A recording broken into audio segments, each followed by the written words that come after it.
Yəni atasız qız, atası rəhmətə gedən, atası şəhid olan, bunlar atasız hesab olunmurlar. Bunlar atalı qızlardılar. Mənim də atam rəhmətə gedib və mən onun şəkli ilə yatıb duran adamam.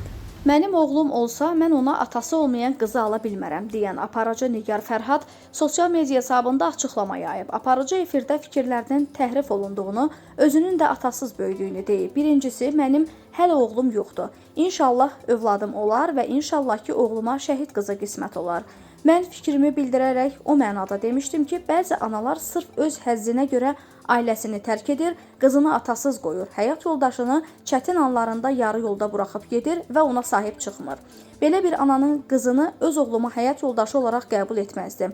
Lakin ümumiyyətlə, atasız böyüyən qızlar haqqında danışırıqsa, mən həmişə onların yanında olmuşam. Hətta mənim yanımda çalışan əməkdaşların 90%-i atasız böyümüş qızlardır.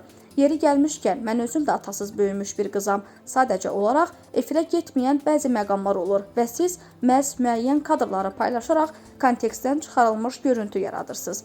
Xatırladaq ki, Nigar Fərhad aparıcısı olduğu verilişində mənim oğlum olsa, mən ona atası olmayan qızı ala bilmərəm deyərək səsləndirdiyi fikirlər sosial şəbəkədə birmənalı qarşılanmayıb.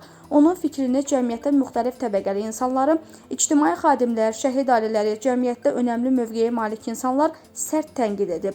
Onlar sosial şəbəkələrdə aparıcının sərt cəzalandırılmasını tələb edib. Kanal S-in baş direktor müavini Ramin Mustafayev bildirib ki, irəliləyən dəqiqələrdə Nigar Fərhad haqqında tədbir görüləcək. Bu barədə kanalımızın baş direktorunun da məlumatı var. Bəli, bununla bağlı tədbir görüləcək. Hələ ki, qərarı gözləyirik.